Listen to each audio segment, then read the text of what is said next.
الحمد لله وكفى وسلام على عباده الذين اصطفى أما بعد فأعوذ بالله من الشيطان الرجيم بسم الله الرحمن الرحيم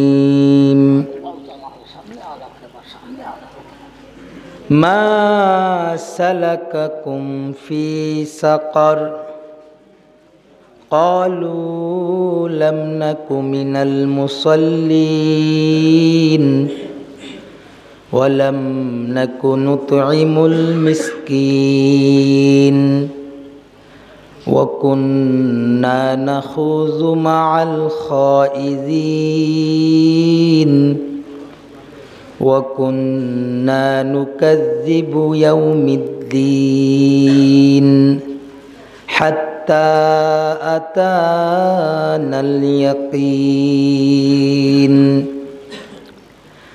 وقال النبي صلى الله عليه وسلم بادروا ستا بالموت إمرة السفهاء وكسرة الشرط وبيع الحكم واستغفافا بالدم وقطيعة الرحم ونشا أن يتخذ القرآن مزاميرا يقدمونهم يغنيهم وهو أقل منهم فقها أو كما قال عليه الصلاة والسلام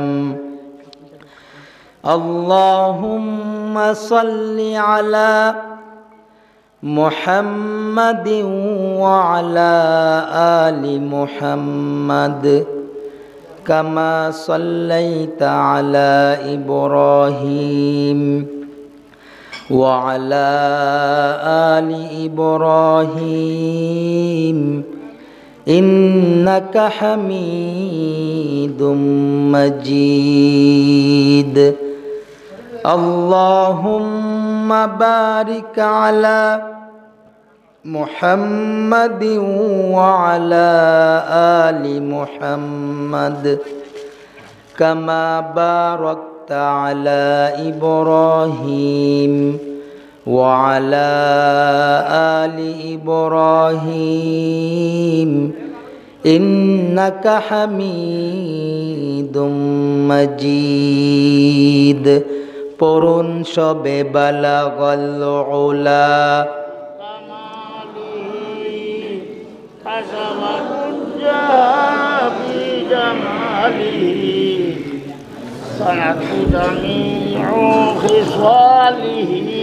صلوا عليه وآله আরো জোরে করে পড়ুন বালাগাল উলা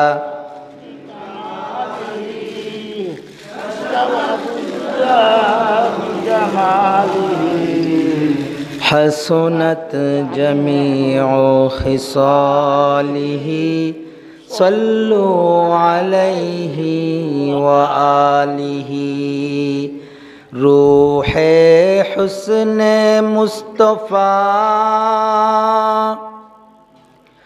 روح حسن مصطفى ہے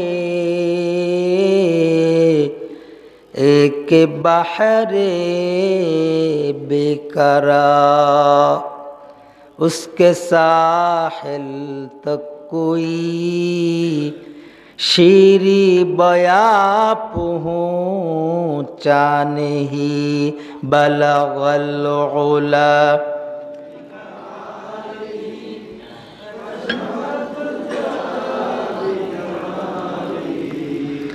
حسنت جميع خصاله صلوا عليه وآله رہے میرے مسکن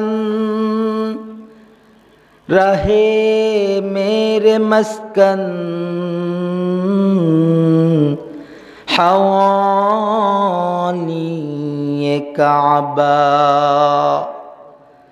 बने मेरे मदफन दियारे मदीना बलगल।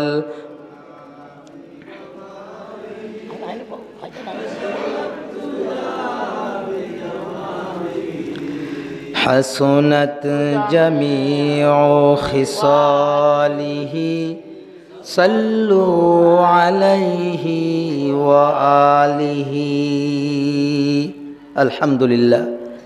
रांगजिउल जामिया नजीबिया इस्लामिया माद्रासार अष्टम बार्षिक ওয়াজ মাহফিলের মুহতারাম সদর, মুহতারাম সভাপতি, উপস্থিত হজরত বুজুর্গ উলামায়ে কেরাম, সম্মুখপানে সমবেত দিন প্রিয়, ইসলাম প্রিয়, দিনদার ইমানদার মুমিন মুসলমান ভাইয়েরা, বুড়া বাবারা, যুবক ভাইয়েরা, পর্দার আড়ালের মা বোনেরা, বিশ্বজগতের মালিক বিশ্ব প্রতিপালকের বিশ্ব দরবারে কালিমাতু শুকর যে আল্লাহ তাআলা আমাদেরকে রহমতি বরকতি জান্নাতের টুকরা বাগানে আসার বসার তৌফিক দান করেছেন, সেজন্য মালিকের দরবারে শুকরিয়া আদায় করি, কালিমাতু শুকর পড়ি, জবান খুলে আওয়াজ করে ভক্তি ভরে শ্রদ্ধা আর বিনয়তি চিত্তে সকলেই বলি আলহামদুলিল্লাহ।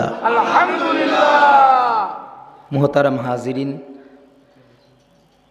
আমি আমার শ্রদ্ধে ভাজন বড় ভাই, যিনি আমার মুরব্বী, আল্লামা সালেহ নজিব আল আইয়ুবী, যিনি এই মাদ্রাসার প্রতিষ্ঠাতা ও পরিচালক, ওনার নির্দেশে আপনাদের সামনে বসে গেলাম। বরকতের নিয়তে কালামে পাক থেকে মাশহুর আয়াত পড়েছি, নবী পাকের অসংখ্য হাদিস থেকে একখানা হাদিস আপনাদের সামনে পড়েছি। এগুলোকে সামনে করে কিছু কথা বরকতের নিয়তে বলতে থাকা। আল্লাহ তাআলা আমাদেরকে এবং আমাকে কিছু উপকারী কথা বলার তৌফিক দান করুক, সকলে বলুন আমিন। আমিন। মুহতারাম হাজিরিন, আমাদের পথ প্রদর্শক হিসেবে আল্লাহ পাক আমাদেরকে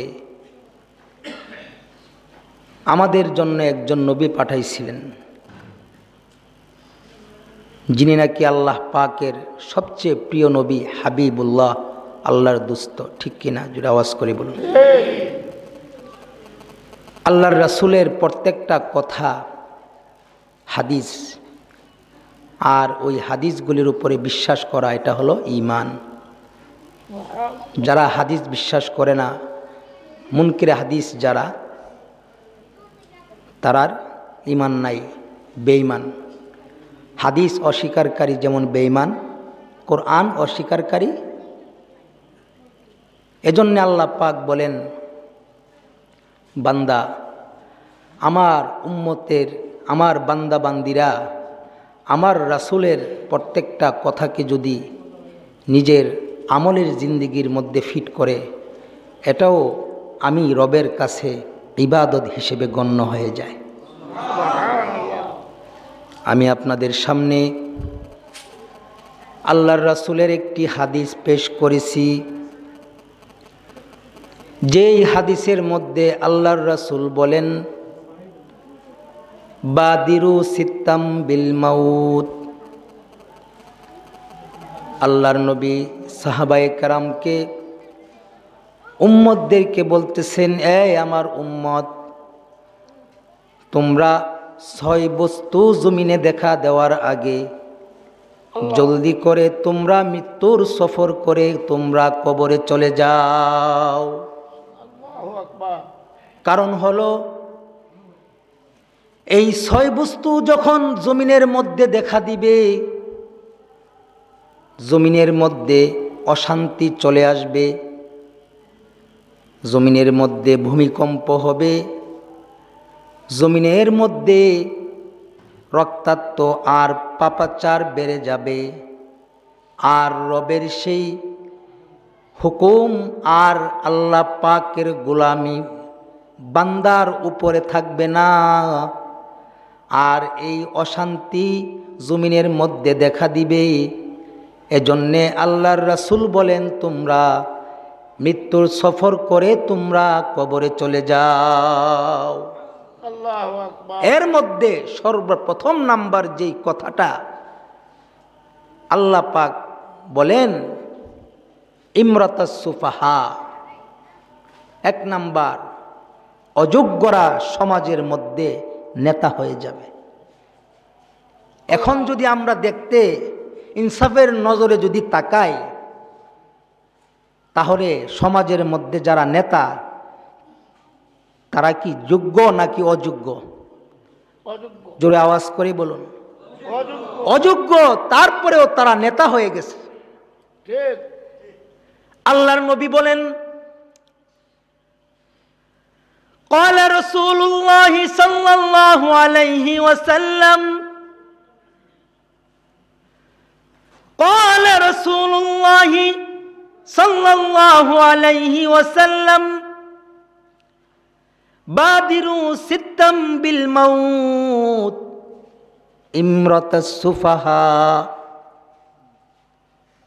আল্লাহর নবী বিশ্ব নবী বলেন, এই আমার উম্মতেরা রে, সমাজের মধ্যে যখন অযোগ্য নেতা হয়ে যাবে, সমাজের যোগ্য মানুষদের কোনো কদর থাকবে না,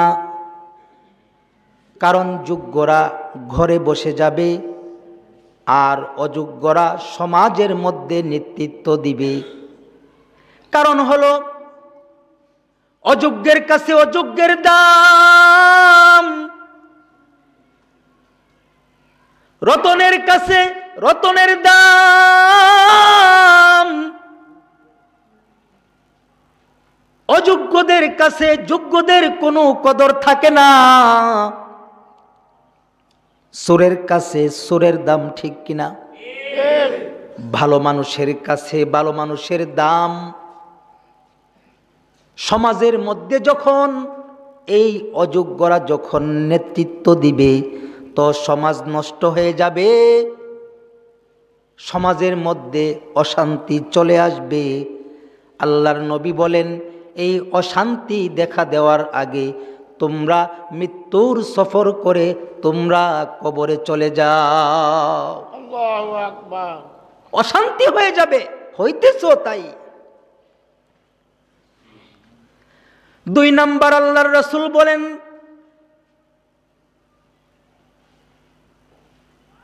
এক নাম্বার ইমরাতাস সুফাহা, দুই নাম্বার আল্লাহর রাসূল বলেন ওয়া কাসরাতাশ শুরাত, সমাজের মধ্যে বাহিনী বেড়ে যাবে, কিন্তু বাহিনীকে সরকার দিয়েছে জনগণের পাহারাদারি করার জন্যে, ঠিক কিনা? জোরে আওয়াজ করে বলুন। বাহিনী বেশি হয়ে যাবে। আল্লাহর রাসূল বলেন, বাহিনী বেশি হয়ে গেলে তারা জনগণের দরকারই হবে না, সরকারি হয়ে যাবে। এই বাহিনী সরকারি হয়ে গেলে তাহলে মানুষ বিপাকে পড়ে যাবে। আল্লাহর রাসূল বলেন, তোমরা এই মুসিবত আসার আগে আগে তোমরা মৃত্যুর সফর করে কবরে চলে যাও। কারণ এখন লক্ষ্য করলে দেখা যাবে বাহিনীকে বানাইছে জনগণের পাহারাদারির জন্য, ঠিক কিনা? জোরে আওয়াজ করে বলুন। বাহিনীকে বানানো হয়েছে জনগণের পাহারাদারি করার জন্য, কিন্তু বাহিনীর সামনে সন্ত্রাসেরা ছড়ি আর রান্দা নিয়া নিয়া তারা হাঁটতেছে, আর বাহিনী তাদের পিছে পিছে পাহারাদারি করতেছে, ঠিক কিনা? জোরে আওয়াজ করে বলুন। সমাজের মধ্যে পাপাচার হইতেছে, পাপাচার তাদের দরকার বন্ধ করা। যারা অন্যায় করবে, ব্যভিচার করবে, তাদেরকে তারা ধরবে, কিন্তু যদি ইনসাফের নজরে যদি তাকাই তবে দেখা যাবে সন্ত্রাসী হাতের মধ্যে ছড়ি আর তাদের যত সরঞ্জাম নিয়ে আসে, আর পুলিশ তাদের পিছে পিছে পাহারাদারি করতেছে। এরকম একটা সমাজ চলে আসবে। আল্লাহর নবী বলেন, এমন সমাজ আসার আগে আগে মৃত্যুর সফর করে তোমরা কবরে চলে যাও।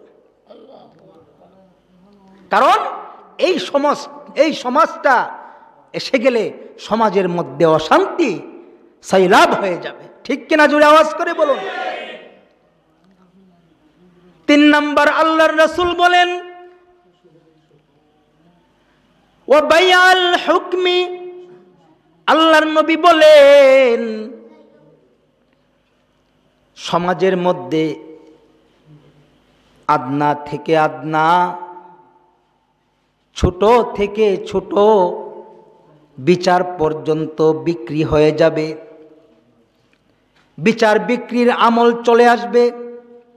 আল্লাহু আকবার। এমপি থেকে নিয়ে গ্রামের একটা মেম্বার পর্যন্ত এখন টাকা ছাড়া কথা কয় না। ঠিক কিনা? সমাজের মধ্যে এখন বিচার বিক্রি হয়ে যায়। ন্যায় বিচার সমাজে নাই। এজন্য বিচার বিক্রির আমল আসার আগে আগে বিচার বিক্রি হয়ে গেলে এটাকে বকশিশ মনে করে করে পকেটে রাখবে। সঠিক বিচার মানুষ করবে না। আল্লাহর নবী বলেন, এমন সমাজ আসার আগে আগে আমার উম্মত তোমরা মৃত্যুর সফর করে তোমরা কবরে চলে যাও। হইতেছে তাই। এমন কি গ্রামের চকিদার পর্যন্ত এখন টাকা ছাড়া কথা কয় না। ঠিক কিনা জোরে আওয়াজ করে বলুন। সমাজের আদনা থেকে আদনা একটা সর্দার পর্যন্ত টাকা ছাড়া বিচার করে না।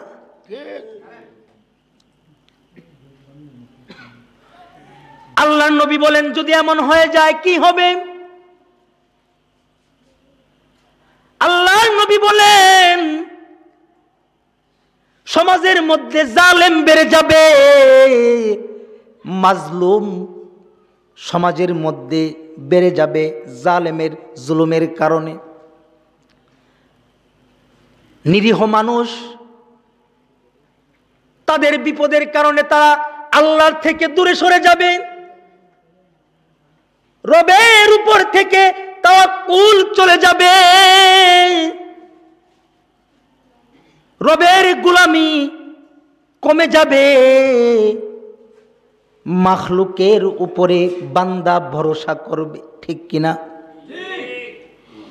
এজন্যে সরওয়ারে দু আলম নবী বলেন, বিচার বিক্রির সময় আর কাল আসার আগে আগে বান্দা তুমি মৃত্যুর সফর করে তুমি কবরে চলে যাও।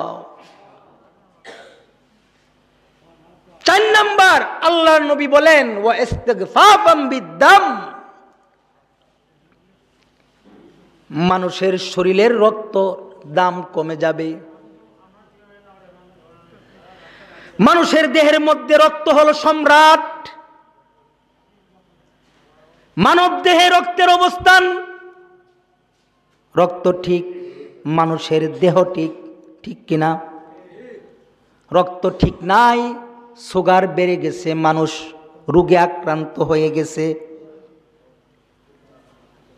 শরীয়তে ইসলামের মধ্যে রক্তের বিধান, রক্ত শরীরের মধ্যে সম্রাট। সেই রক্তটাকে যারা পাহারা দিবে, হাদিসে পাকের মধ্যে আছে মুসলমানের রক্ত পাহারা দেওয়া ইবাদত। আল্লাহু আকবার বলুন, আল্লাহু আকবার। আর জোরে করে বলুন, আল্লাহু আকবার। মুসলমানের রক্ত পাহারা দেওয়া ইবাদত। আর এটা সংরক্ষণ করা শরীরের মধ্যে আল্লাহ পাক বান্দাকে দিয়েছেন। এই নিয়ামতটুকুনের পাহারাদারি যারা করে, হাদিসে পাকের মধ্যে আছেন সীমান্ত বর্ডারের মধ্যে যারা পাহারাদারি করে,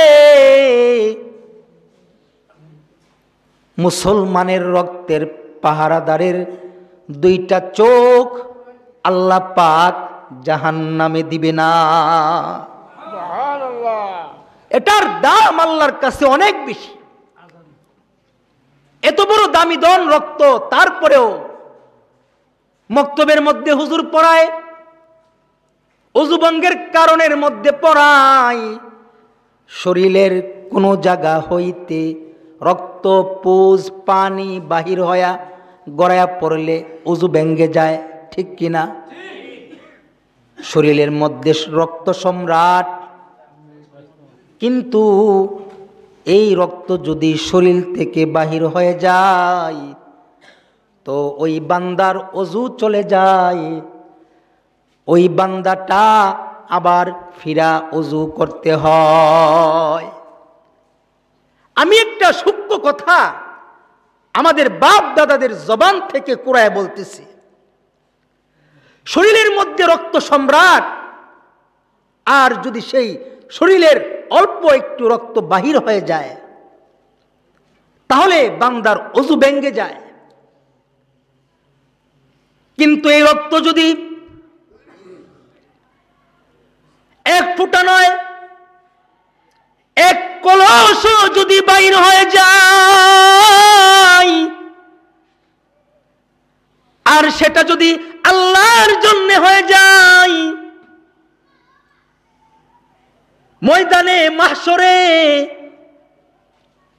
সেই রক্ত থেকে পুরো ময়দান মেশকে আম্বরের গ্রানে মুখরিত হয়ে যাবে। আরো জোরে করে বলুন সুবহানাল্লাহ, আরো জোরে করে বলুন সুবহানাল্লাহ। রক্তের দাম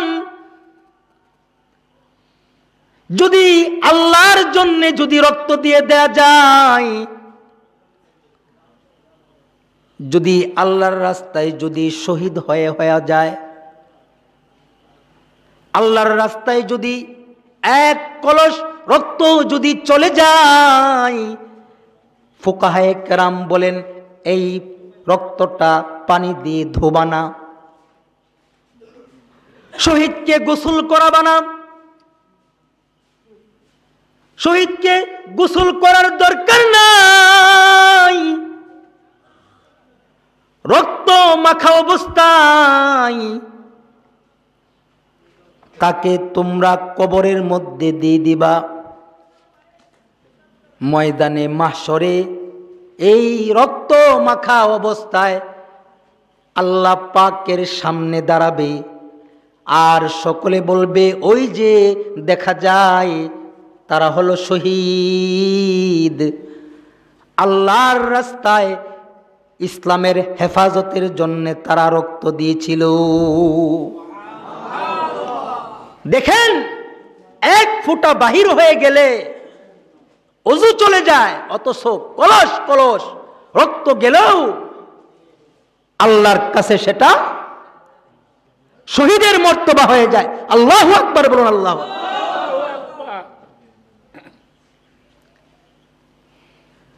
আল্লাহর নবী কেমন ছিলেন? আল্লাহর নবী আল্লাহর কাছে বলতেন, আল্লাহুম্মা বিশাহাদাতিল মাউত, আয় আল্লাহ তুমি আমাকে শাহাদাতের মৃত্যু দাও। আল্লাহর নবী বলতেন, সুম্মা উক্তাল সুম্মা উহিয়া সুম্মা উক্তাল, আমাকে যদি কাফেররা বারবার মারতো আর বারবার আমি জীবিত হইতাম, কারণ দুনিয়ার মধ্যে সবচাইতে মর্যাদা হলো শহীদ মর্যাদা। আল্লাহ পাক বলেন ওয়ালা তাকুলু লিমান ইউকতালু ফি সাবিলিল্লাহ ওয়ালা তাকুলু লিমান ইউকতালু ফি সাবিলিল্লাহ ওয়ালা তাকুলু লিমান ইউকতালু ফি সাবিলিল্লাহি আমওয়াত বাল আহইয়াউ ওয়ালাকিন লা তাশউরুন। আল্লাহ পাক বলেন এই তোমরা যারা আমার রাহে জীবন দিয়েছ, হেফাজতে ইসলামের জন্য জীবন দিয়েছে, হেফাজতে কোরআনের জন্য জীবন দিয়েছে, তাদেরকে তোমরা মৃত বলো না, তারা জিন্দা। তারা শুধু জিন্দা নয়, তারা জান্নাতের মধ্যে আমি আল্লাহ পাকের রিজিক খায়। আরো জোরে করে বলুন সুবহানাল্লাহ। আল্লাহ পাক বলেন ওয়ালা তাহসাবান্নাল্লাযীনা কুতিলু ফি সাবিলিল্লাহি ওয়ালা তাহসাবান্নাল্লাযীনা কুতিলু ফি সাবিলিল্লাহ। এই বান্দারা, যারা আমার রাহে শহীদ হয়েছে তাদেরকে তোমরা মৃত বলো না, তারা জিন্দা। তারা কবরের মধ্যে আমার দেওয়া খাবার তারা খায়। দারুল উলুম দেওবন্দের বাণী, দেওবন্দ মাদ্রাসা কাসেম নানুতুবি রহমতুল্লাহি আলাইহি, আল্লাহর রাসূল যেই স্বপ্নে যুগে দাগ দিয়ে গেছেন, বাণী দারুল উলুম দেওবন্দের কাসেম নানুতুবি রহমতুল্লাহি আলাইহির একমাত্র শাগরেদ মাহমুদুল হাসান দেওবন্দি রহমতুল্লাহি আলাইহি, তারা কেমন ছিলেন? আমরা অনেকে মনে করি মাদ্রাসার ছাত্ররা যে জিহাদ জিহাদ জিহাদ চাই, এই কথা বলে তারা কোনো সরকারের গদি দখল করার জন্য করে না। ঠিক কিনা? জোরে আওয়াজ করে বলুন, আরো জোরে আওয়াজ করে বলুন, ঠিক কিনা? উলামায়ে কেরাম আল্লাহ পাকের মোহাব্বত, ইন্নামা ইয়াখশাল্লাহু মিন ইবাদিহিল উলামা। উলামায়ে কেরামের ভিতরে আল্লাহ পাকের মোহাব্বত বেশি, মাদ্রাসার ছাত্রদের ভিতরে আল্লাহ পাকের মোহাব্বত বেশি। ওই যে নবীর মোহাব্বতে শাপলা চত্বরের মধ্যে কিছু রক্ত দিয়েছে, ঠিক কিনা? জোরে আওয়াজ করে বলুন। এগুলি পাক রক্ত গেছে, তলেবুল ইলমের রক্ত, পাক রক্ত আল্লাহর জন্য দিয়েছে, নবীজির জন্য দিয়েছে। কিয়ামত পর্যন্ত মুসলমান যারা তোমরা যদিও তোমরা নাস্তিকের বিরুদ্ধে কথা না বলো, মুরতাদের বিরুদ্ধে কথা না বলো, কাদিয়ানীদের বিরুদ্ধে যদিও তোমরা কথা না বলো, কিন্তু মাদ্রাসার উলামায়ে কেরাম বসে থাকে না, থাকে না, থাকে না। ঠিক কিনা? জোরে আওয়াজ করে বলো। মাদ্রাসার উলামায়ে কেরাম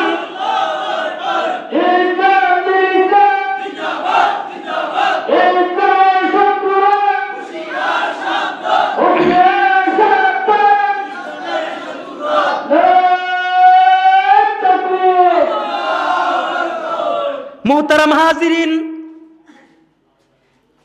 যদি সকল মুসলমানেরাও যদি বসে থাকে, কিন্তু যখন খতমে নবুয়তের চাদর ধরে কাদিয়ানীরা টান দেয়, খতমে নবুয়ত যারা অস্বীকার করে, ওই কাদিয়ানীরা যখন খতমে নবুয়ত আমাদের রাসূলের ইজ্জত হুরমত, আমাদের রাসূলের সম্মান নিয়ে যখন টান দেয়, মাদ্রাসার উলামায়ে কেরাম ছাত্ররা রাস্তার মধ্যে নেমে যায়।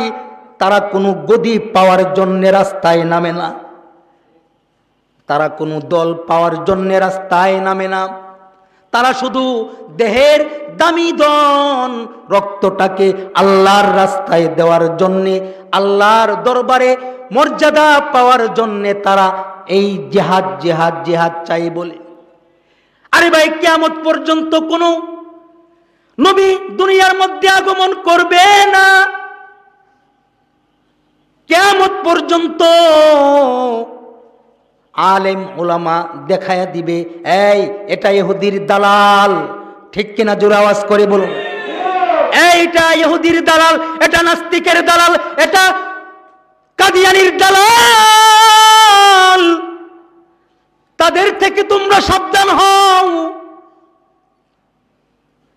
এজন্যে প্রত্যেক গ্রামে গ্রামে এই সমস্ত মাদ্রাসার দরকার আছে কি নাই?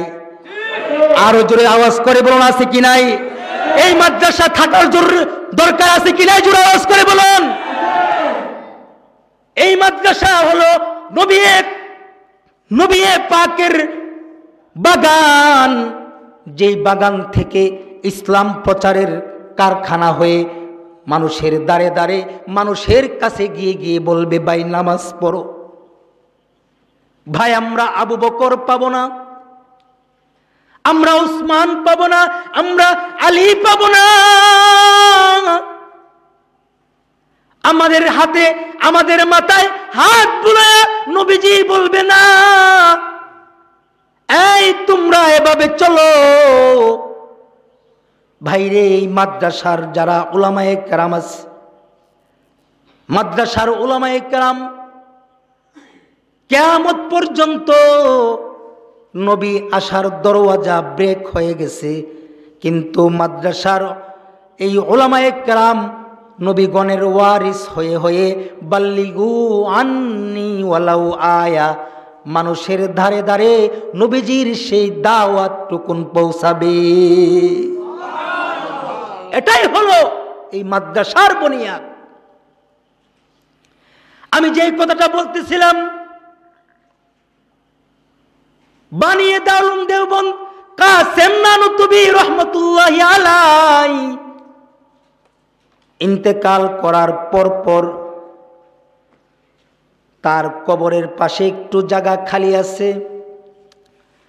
কাসেম নানুতুবি রহমতুল্লাহি আলাইহির পরে মাদ্রাসার একটা হাফেজ ছাত্র মারা গেছে।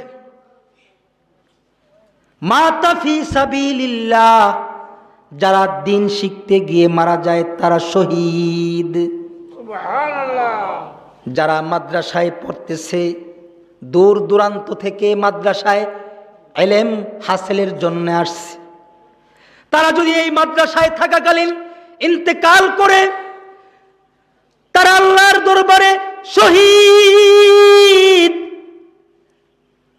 তাদের পায়ের নিচে ফেরেশতাদের পর বিছায়া দেয়। আল্লাহু আকবার বলো, আল্লাহু আকবার। তাদের পায়ের নিচের মধ্যে ফেরেশতারা পর বিছায়া দেয়। ওই দেওবন্দ মাদ্রাসার ছাত্র হাফেজে কোরআন মারা গেছে। সকল উস্তাদরা বলতেছে, কাসেম নানুতুবি রহমতুল্লাহি আলাইহির পরে পরে ছাত্র মারা গেছে, তার কবরটা মাকবারায়ে কাসিমিতে জায়গা দিয়ে দাও। কিন্তু অনেক শিক্ষকরা বলতেছে, না, মাকবারায়ে কাসিমিতে কাসেম নানুতুবির একমাত্র শাগরেদ মাহমুদুল হাসান দেওবন্দি রহমতুল্লাহি আলাইহির ইন্তেকালের পরে তার কবরটা সেখানে দেওয়া হবে। এই খবরটা যখন মাহমুদুল হাসান দেওবন্দির কানে চলে গেল, মাহমুদুল হাসান দেওবন্দি হাউমাউ করে কান্না শুরু করলো। মাহমুদুল হাসান দেওবন্দির কান্না শুনে দেওবন্দ মাদ্রাসার অন্যান্য উস্তাদরা বলতেছে, হযরত আপনি এই কথা শুনে কেন কান্না করতেছেন? কেন এই জায়গাটা কি আপনার পছন্দ না যে মাকবারায়ে কাসিমিতে আপনার দাফন হবে? মাহমুদুল হাসান দেওবন্দি ডেকে বলে, না, মাকবারায়ে কাসিমিতে দাফন হওয়া এটা তো সাআদাত, এটা তো ভাগ্য। কিন্তু ভাইরে আমারও তো একটা আকাঙ্ক্ষা আছে। মাহমুদুল হাসান দেওবন্দি ডেকে বলে, এই ভাই, আমারও তো একটা চিন্তা আছে। কি চিন্তা হযরত? মাহমুদুল হাসান দেওবন্দি বলেন, আমার তামান্না, আমার আশা, আমার দেহের প্রত্যেকটা অঙ্গ, হাত এক জায়গায় থাকবে, কাফেররা আমাকে কেটে কেটে টুকরো টুকরো করে আমার চোখ আলাদা করবে, আমার কান আলাদা করবে, আমার পা আলাদা করবে, আমার গলা আলাদা করবে, আমার দেহ টুকরো টুকরো করে চতুর্দিকে ছিটাবে। আর আমি কাসেম নানতুবির সেই শাগরেদ হওয়ার তো আমার ইচ্ছা রে ভাই, কিন্তু আমি মাহমুদুল হাসানের আকাঙ্ক্ষা হলো ময়দানে মাহশরে যখন আল্লাহ পাক তার বান্দাগুলাকে ডাকবে, তো সমগ্র সাইড থেকে আমার হাত পা একটা একটা করে উঠে উঠে আমার আল্লাহ পাকের সামনে আসবে। আর আল্লাহ পাক বলবে, ওই যে আমার মাহমুদ, সে আমার জন্যে শহীদ হয়েছে। বাইরে তার জন্যে শহীদের মর্তবা দিয়া তাকে আহলান আর সাহলান দিয়া তাকে জান্নাতে প্রবেশ করায়া দাও। এ হলো আমাদের আওয়াজদারদের তামান্না। মুহতারাম হাজিরিন, খতমে নবুয়তের ব্যাপারে কথা হয়, হেফাজতে ইসলামের ব্যাপারেও কথা হয়, কিন্তু মুসলমান সাড়া দাও না। অথচ আল্লাহর নবী বলেন, লা ইউমিনু আহাদুকুম হাত্তা আকুনা আহাব্বা ইলাইহি মিন ওয়ালিদিহি ওয়া ওয়ালাদিহি ওয়ান নাসি আজমাইন। এই বান্দারা, যতক্ষণ পর্যন্ত দুনিয়ার সবকিছুর চাইতে, তোমার দেহর চাইতে আমি নবীকে যতক্ষণ পর্যন্ত ভালো না বাসবা, ততক্ষণ পর্যন্ত তুমি খাঁটি মুমিন হইতে পারবা না। এজন্য আল্লাহ পাক বলেন, আল্লাহর নবী বলেন, ওয়া ইস্তিগফাফাম বিদ্দামি, এই শরীরের রক্ত সস্তা হয়ে যাবে। আর রক্ত সস্তা হয়ে গেলে মানুষের দাম থাকবে না। আল্লাহর নবী বলেন, এই সমাজ আসার আগে আগে মৃত্যুর সফর করে তোমরা কবরে চলে যাও। হয়ে গেছে, এক বোতলের মদের দাম আছে, কিন্তু মানুষের শরীরের রক্তের দাম নাই। ঠিক কিনা জোরে আওয়াজ করে বলুন। একটা ইয়াবার দাম আছে, রক্তের দাম নাই। রাস্তাঘাটের মধ্যে মুসলমানকে মারতেছে, রক্তাক্ত করতেছে, মানুষের দাম নাই। এটা হলো আমাদের মুসলমানের একমাত্র ইমানি কমজোরতা। মুহতারাম হাজিরিন, আল্লাহর রাসূল বলেন, ওয়া ইস্তিগফাফাম বিদ্দামি ওয়া কাতিয়াতার রেহমি। আল্লাহর রাসূল বলেন, সমাজের মধ্যে যখন আত্মীয়র বন্ধন কেটে যাবে, ওই যে ঐশী পিতামাতাকে হত্যা করেছে, ঠিক কিনা জোরে আওয়াজ করে বলুন। আত্মীয়তার বন্ধন কেটে যাবে, ভাই ভাইয়ের মোহাব্বত কমে যাবে, পিতা মাতার মোহাব্বত কমে যাবে।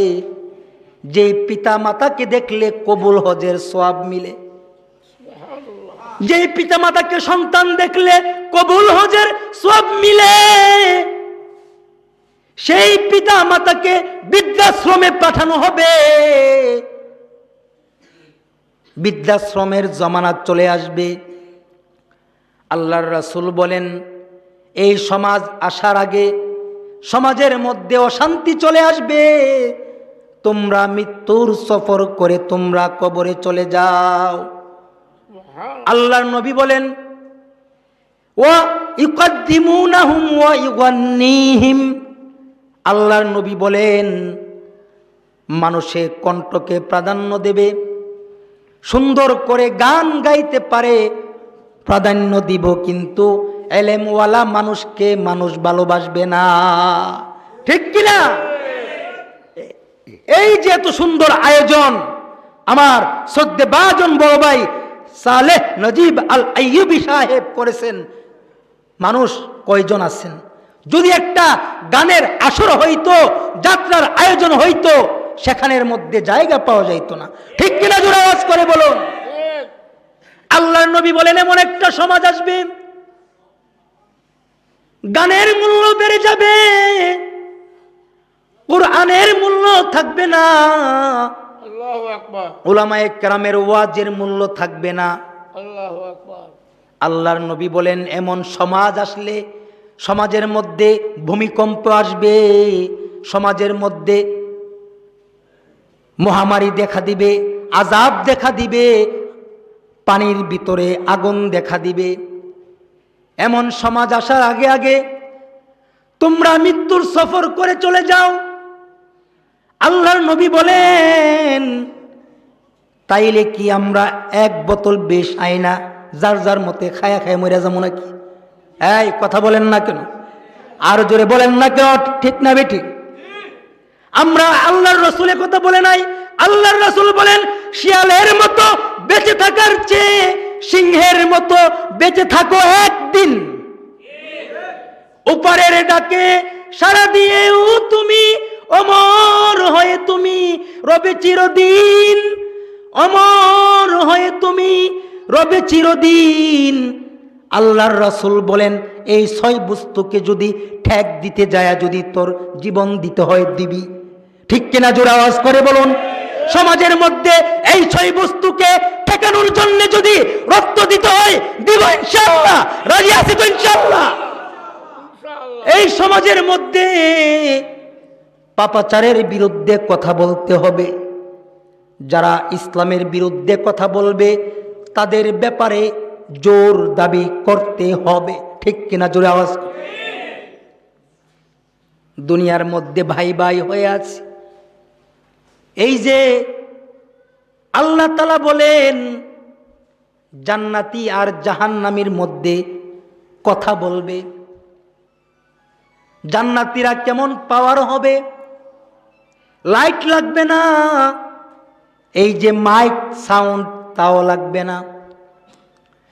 জান্নাতীদের কানের পাওয়ার এত হবে, জান্নাতি বান্দাদের চোখের পাওয়ার এত হবে। ওই জাহান্নামের মধ্যে তার কোনো ভাই আছে কিনা তা দেখবে। আল্লাহু আকবার, আল্লাহু আকবার। জাহান্নামের মধ্যে তারা তাদের আপনজনদেরকে দেখবে। আমি আপনাদের সামনে আয়াতে কারিমা পড়েছি, জান্নাতি আর জাহান্নামীর মধ্যে কথা হবে। কি হবে? কথা হবে। জিজ্ঞাসা করবে মা সালাকাকুম ফি সাকার, মা সালাকাকুম ফি সাকার। জান্নাতি বান্দা জাহান্নামীকে ডেকে বলবে আরে ভাই, মুসলমানের ঘরে না তুমি জন্মাইছিলা? ইস্তেমাওয়ালা দেশে না তুমি জন্মাইছিলা? আমাদের সাথে না তুমি ওয়াজ শুনতা, কিন্তু জাহান্নামে আইছো কেন? জাহান্নামে গেলা কেন? ডাক দিয়ে বলবে ভাই মা সালাকাকুম ফি সাকার, ক্বালু লাম নাকু মিনাল মুসাল্লিন। আমরা 4 দোষের কারণে জাহান্নামে গেছি। কয় দোষ? আরো জোরে আওয়াজ করে বলুন, কয় দোষ? 4 দোষের কারণে আমরা জাহান্নামে গেছি। তারা বলবে ক্বালু লাম নাকু মিনাল মুসাল্লিন। দুনিয়ার মধ্যে আমরা মসজিদের মধ্যে আজান হইতো কিন্তু নামাজ পড়ি নাই। তুমি নামাজে গেছো, আল্লাহর কদমে সেজদা দিছো, কিন্তু আমি নামাজ পড়ি নাই। নামাজ না পড়ার কারণে, নামাজি না হওয়ার কারণে, মুসল্লি না হওয়ার কারণে আজকে আমি জাহান্নামের মধ্যে আসছি। এখন যদি জরিপ করা হয়, এই ভাই কয়জন নামাজ পড়ি আর কয়জন নামাজ পড়ি না, এমন যদি জিজ্ঞাসা করা হয় মাগরিবের নামাজ কয়জন পড়ছেন, যদি জিজ্ঞাসা করা হয় তো লজ্জায় পড়ে যাব, ঠিক কিনা? জোরে আওয়াজ করে বল। অথচ আল্লাহ পাকের সবচেয়ে বড় মুহাব্বত, পছন্দের আমল, যে বান্দা আল্লাহ পাকের গোলামি করবে, যে বান্দা আল্লাহ পাকের কদমের মধ্যে সেজদা দিবে। আর আল্লাহ নবী বলেন কিয়ামতের দিন সর্বপ্রথম বান্দার কিসের হিসাব হবে? নামাজের হিসাব হবে। এজন্য জাহান্নামী ডেকে ডেকে বলবে, ক্বালু লাম নাকু মিনাল মুসাল্লিন। এই ভাই, মুসলমানের ঘরে জন্মাইছিলাম ঠিক, কিন্তু দুনিয়ার মধ্যে নামাজ পড়ি নাই। মসজিদের মধ্যে ইমাম সাহেব আর মুয়াজ্জিন একা একা নামাজ পড়ছে, কিন্তু যখন ভূমিকম্প রাত্রে বেলা হয়েছিল তখন কিন্তু ঠিকই মসজিদ বসছে। ভূমিকম্প হয়েছিল কয়দিন? গত বছর রাতের বেলা শেষ রাত্রিতে যখন ভূমিকম্প নাড়া দিয়েছে, তো দেখা যায় ফজরের সময় মসজিদের মধ্যে জায়গা খালি নাই। এ হলো আমাদের হাল। না না না, আমাদের এমন হাল হলে হবে না। আমাদেরকে 5 ওয়াক্ত নামাজ পড়তে হবে, ঠিক কিনা? জোরে আওয়াজ করে বলুন। আমাদেরকে নামাজ আল্লাহর হুকুম পড়তে হবে, আর নতুবা এই কারণে আমাদেরকে জাহান্নামের মধ্যে যেতে হবে। ভাইরে, জাহান্নামের মধ্যে তো কোনো শান্তি নাই। ইন্নাহা সাআত মুস্তাকাররাও ওয়া মুকামা। জাহান্নামের মধ্যে আগুন রেখেছেন, জাহান্নামের মধ্যে শান্তি নাই। জাহান্নামের আগুনের বয়ে সাহাবায়ে কেরাম পর্যন্ত কেঁদেছেন, হযরত ফাতেমা পর্যন্ত কেঁদেছেন। জাহান্নামের আগুন, হযরত রাবিয়াতুল বসরি শেষ রাত্রিতে আগুনের মোমবাতির আগুন ধরায়া মোমবাতির মধ্যে আঙ্গুল দিয়ে আল্লাহ পাককে বলে, আল্লাহ, তোমার এই দুর্বল দাসী রাবিয়া দুনিয়ার আগুন সহ্য করতে পারতেছে না গো আল্লাহ। আয় আল্লাহ, তুমি তোমার এই দুর্বল দাসীকে তোমার সেই কঠিন জাহান্নামের আগুন দিয়া তুমি জ্বালায়ও না গো আল্লাহ। দুনিয়ার আগুন সইতে পারি না আল্লাহ, তুমি জাহান্নামের আগুন দিয়া তুমি জ্বালায়ও না। এজন্য আল্লাহ পাক বলেন, এই বান্দারা, জাহান্নাম থেকে বাঁচবার চাও তাহলে তোমরা 4 কাজ করবা। কয় কাজ? 1 নাম্বার, ক্বালু লাম নাকু মিনাল মুসাল্লিন। ওই যে জাহান্নামীরা বলতেছে আমরা দুনিয়ার জমিনের মধ্যে নামাজ আদায় করতাম না। 2 নাম্বার হলো ওয়ালাম নাকু নুতঈমুল মিসকিন। আমি মিসকিনদেরকে খাবার দিতাম না। দুনিয়ার মধ্যে আমাকে আল্লাহ পাক টাকা দিয়েছিলেন, কিন্তু যাকাত দিতাম না। এই দেশের মধ্যে এমন কিছু বড় লোক আছে, তারা যদি সঠিক কায়দায় যদি যাকাত দিত, তো এক যাকাতের কারণে এই বাংলাদেশের দুর্ভিক্ষ খতম হয়ে যাইত। ঠিক কিনা? জোরে আওয়াজ করে বলুন। টাকার পাহাড় গড়েছে, রাতারাতি আঙ্গুল ফুলে কলা গাছ হয়েছে, কিন্তু যাকাত দেয় না। এজন্য আল্লাহ পাক বলেন, ওই জাহান্নামীরা ডেকে বলবে, ক্বালু লাম নাকু মিনাল মুসাল্লিন। 2 নাম্বার, ওয়ালাম নাকু নুতঈমুল মিসকিন। আমরা মিসকিনদেরকে খাবার দিতাম না, আমরা নিজেরা টাকা জমাইছি, কিন্তু যাকাত দিতাম না। ওয়া কুন্না 3 নাম্বার ওয়া কুন্না নাখুযু মাল খাইজিন। তারা ডেকে বলবে আমরা দুনিয়ার মধ্যে ভণ্ডগুলোকে চলছি। কার লোকে চলছি? ভণ্ড দেওয়ানবাগির লোকে চলছি, যারা ইসলাম বিদ্বেষী তাদের সাথে চলেছি, মাদ্রাসার ওলামায়ে কেরামের সাথে চলি নাই, মাদ্রাসার তালিবুল ইলমদেরকে আমরা মুহাব্বত করি নাই। আল্লাহর নবী বলেন আল মারউ মাআ মান আহাব্বা, যার সাথে যার মুহাব্বত হবে তার সাথে তার কিয়ামত হবে। আল্লাহু আকবার বলুন, আল্লাহু আকবার। আল্লাহু আকবার। আমার আপনার মুহাব্বত যদি উলামায়ে কেরামের সাথে থাকে তো আমাদের হাসর নাসর উলামায়ে কেরামের সাথে হবে। মাদ্রাসার ছাত্রদের সাথে যদি থাকে তাহলে তাদের সাথে আমরা জান্নাতে যেতে পারবো। ঠিক কিনা? জোরে আওয়াজ করে বল। এজন্যে তারা ডেকে বলবে ওয়া কুন্না নাখুযু মাল খাইজিন, আমরা আলেম ওলামার সাথে ছিলাম না, সাত পার্টির লোকে ছিলাম নাকি? কোন গুমরা জাতির লোকে আমাদের কোনো মুসলমানের সম্পর্ক থাকতে পারে না। ঠিক কিনা? কোন গুমরার সাথে যারা নাকি দ্বীনের শরীয়তের মধ্যে থাকবে না তাদের সাথে আমরা থাকব না। এজন্যে আল্লাহ পাক বলেন ওই জাহান্নামীরা ডেকে ডেকে বলবেন ওয়া কুন্না নাখুযু মাল খাইজিন। 4 নাম্বার বলবে ওয়া কুন্না নুকাযযিবু বিয়াউমিদ্দিন, আমরা দুনিয়ার মধ্যে ছিলাম কিন্তু আখিরাতকে বিশ্বাস করতাম না। আখিরাতের উপরে বিশ্বাস স্থাপন করা কি ঈমান? ওয়াল কদরি খাইরিহি ওয়া শাররিহি মিনাল্লাহি তাআলা ওয়াল বাসি বাদাল মাউত, মৃত্যুর পর পুনরায় জীবিত হইতে হবে। ঠিক কিনা? জোরে আওয়াজ করে বলুন। ওই জাহান্নামীরা ডেকে বলবে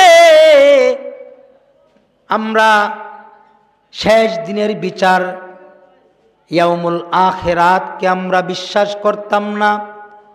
এই 4 রকমের দোষ থাকতে থাকতে দেখা গেল হাত্তা আতানাল ইয়াকিন, আমাদের এমনভাবে চলতে চলতে আকস্মিক মৃত্যু এসে আমাদেরকে ধরে ফেলেছে। আমরা তওবা করার সুযোগ পাই নাই। লা ইস্তাখিরুনা সাআতাও ওয়ালা ইস্তাকদিমুন, যখন বান্দার সময় শেষ হয়ে যাবে, বান্দার যখন হায়াত ফুরায়া যাবে, আজরাইল আযাব আর গর্জন দিয়ে বান্দাকে আল্লাহর কাছে ধরে নিয়ে যাবে। এই যখন হায়াত ফুরাবে তখন আর থাকা সম্ভব হবে? জোরে আওয়াজ করে বলুন। আর থাকা সম্ভব হবে না। তারা ডেকে ডেকে বলবে এই 4 দোষে গুণান্বিত হওয়ার হায়াত চলতে চলতে যখন চলতেছে তখন আকস্মিক মৃত্যু এসে আমাদেরকে পাকড়াও করেছে। আর সেই আমল আর এই দোষের কারণে আজকে আমরা জাহান্নামী হয়ে গেছি। মুহতারাম হাজিরিন, এই অল্প সময়ের কথায় অনেক উলামায়ে কেরাম আপনাদের এই মাদ্রাসার মধ্যে আসছেন। যোগ্য যোগ্য বুজুর্গ উলামায়ে কেরামগণ আপনাদের এই মাদ্রাসার দাওয়াতের মধ্যে আসছেন। তারা মূল্যবান কথা বলে আপনাদেরকে শোনাবেন। আমি আমার অল্প সময়ের অগুছানো বক্তব্যে যা বুঝাইতে চাইলাম, চলতি হায়াতে হায়াত বান্দার ফুরাবে। ঠিক কিনা? জোরে আওয়াজ করে বলুন। আর মরণ থেকে কি পালানো যাবে? মরণ থেকে যতই পালাও, মরণ থেকে যতই পালাও, মরণ তোমায় লইবে গিরি। যদিও সুদূর আকাশ পানে পালাও সেথায় লাগাই সিঁড়ি আইনামা তাকুনু ইউদরিকুমুল মাউত ওয়ালাউ কুনতুম ফি বুরুজিম মুশাইয়াদা। মরণ থেকে পালানো যাবে নাকি? যাবে। আরো জোরে আওয়াজ করে বলুন যাবে। মরণ থেকে পালানোর কোনো কায়দা নাই। মরণ যখন চলে আসবে, ভাইরে হায়াত যখন ফুরায়া যাবে, অবশ্যই কুল্লু নাফসিন যায়িকাতুল মাউত, মৃত্যুর স্বাদ প্রত্যেক প্রাণীকেই স্বাদ আস্বাদন করতে হবে। তো আল্লাহ পাক বলেন, বান্দা মৃত্যু আসার আগে আগে হাত্তা আতানাল ইয়াকিন, সুনিশ্চিত মৃত্যু আসার আগে আগে তুমি মুমিন বান্দা হয়ে যাও। তুমি মুমিন বান্দা হয়ে যাও। আর আদনা থেকে আদনা মুমিন যদি হইতে পারো, আর ঈমানটাকে নিয়ে যদি কবরে যাইতে পারো, আল্লাহ পাক বলেন এই দুনিয়ার 10 দুনিয়ার সমান জান্নাত দিয়ে তোমাকে পুরস্কার দেওয়া হবে। সুবহানাল্লাহ বলেন সুবহানাল্লাহ। মুহতারাম হাজিরিন, আল্লাহ পাক আমাদেরকে যা কিছু বলেছি, যা কিছু শুনেছি, তার থেকে আমাদেরকে ইবরত হাসিল করার তৌফিক দান করুক। সকলে বলুন আমিন। সর্বশেষ কথা হলো, এই মাদ্রাসার দিকে নজর রাখবেন তো ইনশাআল্লাহ? কে কে রাখবেন? হাত তুলে দেখান কে কে রাখবেন। সকলে বলুন আল্লাহ আমাদেরকে এই নেক মজলিসের সাথে সম্পর্ক রাখার তৌফিক দান করুন। আমিন। সকলে বলুন আমিন। ভাই, এই মাদ্রাসাগুলি দিনের কেন্দ্র। মাদ্রাসা থাকবে তো দিন থাকবে। এজন্য আমরা সবাই এই মাদ্রাসার দিকে নজর রাখবো। সকলে বলুন ইনশাআল্লাহ। আমাদের চলতি হায়াতের মধ্যে সুন্নতকে তাজিম করব। আদনা থেকে আদনা সুন্নতকেও আমরা ছাড়ব না। সালাম কিভাবে দিবেন? সালাম আলাইকুম, শুদ্ধ করে সালাম দিবেন, আসসালামু আলাইকুম ওয়া রাহমাতুল্লাহি ওয়া বারাকাতুহু। সকলে বলুন একবার। ওয়া আলাইকুম আসসালাম ওয়া রাহমাতুল্লাহি ওয়া বারাকাতুহু। উত্তর ওয়া আলাইকুমুস সালাম ওয়া রাহমাতুল্লাহি ওয়া বারাকাতুহু। শুদ্ধ করে মুসলমানকে সালাম দিবেন। প্রত্যেক ভালো দিককে ডান দিকে প্রাধান্য দিবেন, প্রত্যেক নিম্নমানের কাজকে বাম দিকে প্রাধান্য দিবেন। জুতা প্রথমে মসজিদ থেকে বাহির হইয়া কোন পা আগে দিবেন? জুতা পরবেন ডান পা। কোন পা? বাম পা দিয়া বাহির হইবেন, ডান পা দিয়া জুতা পরবেন। জামা পরতেছেন, কোন হাত আগে দিবেন? ডান হাত আগে দিবেন। নবীর সুন্নত রাখেন, টুপি পরেন। আমরা তো মুসলমান, আমরা তো জন্মসূত্রে আমাদের মা মুসলমান, বাপ মুসলমান। এমন কিছু জায়গা আছে যেখানের মধ্যে মুসলমান হওয়ার কারণে কেটে কেটে টুকরো করে ফেলতেছে। এজন্যে মুসলমান হয়েছি। আমাদেরকে ঈমান দান করেছেন, নিরাপত্তাও আসমানের মালিক আল্লাহ আমাদেরকে দান করেছেন। এজন্যে ভাই ও বন্ধুরা, আপনাদের কাছে আকুল আবেদন, নামাজ পড়ব ইনশাআল্লাহ। নামাজের কারণে জাহান্নামে জেলে এটা হয়।